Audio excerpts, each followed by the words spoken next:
Well, good afternoon. This is Dr. Stephen Ronzano, and I'm going to read to you your editorial that I'm going to use for your timed writing today.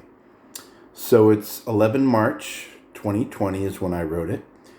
And this A Word About Words is dedicated to one of my mentors and one of my first college instructors, Mr. Don Larsen.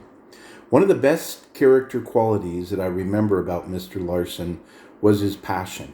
His passion for life, peppered with just the right amount of sarcasm, crept into my young, impressionable mind at just the right time and has never left.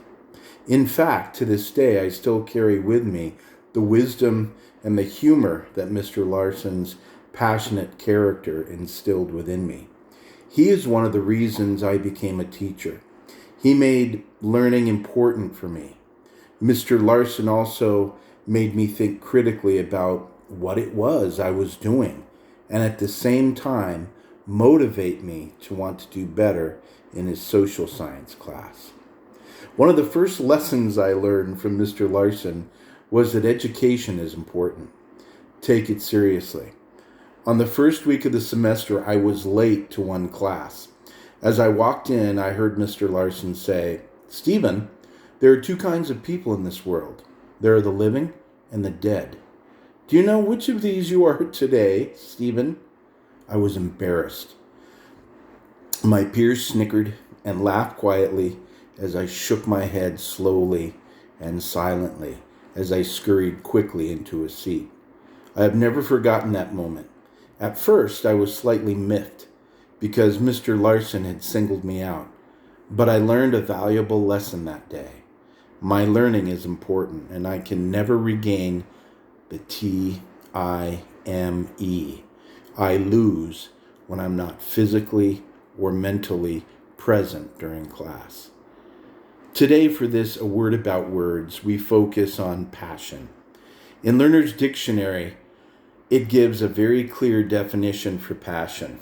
Probably would also have a picture of Mr. Larsen next to it if it was up to me. But one, it's a noun. A strong feeling of enthusiasm or excitement for something or about doing something. Mr. Larsen had passion, along with a creative edge to his craft as a college instructor. However, there was also that sarcasm. I would learn much in that one semester that I have never forgotten. And sarcasm, well, it has become a close companion for me as part of my instructional methodology and character. I remember my master teacher at Clovis High School, Mr. Jerry England, telling me sarcasm is not really effective for teaching. The students just never get it. Mr. England was right, but I use sarcasm nonetheless. I like sarcasm. I got it, and I thought it was funny, even if the students were oblivious to it. But every once in a while, I had a bright one who got it and laughed. And then I would retort, "Well, that's good. Someone got it. Make sure you pass it along." I'm sure that came from Mr. Larsen, too. Sometimes during his lectures, Mr. Larsen would pause at important junctures and just randomly say, "Well, everyone, what do you think? Get it? Larry, what about you? Susie, are you both with me? Got it?" And by that time, we all knew enough about Mr. Larsen to respond in unison, "Good." We were getting it. We were learning about passion, creativity, and sarcasm. Yes, sarcasm. Sarcasm had found its way into our youthful hearts. Thank you, Mr. Don Larsen.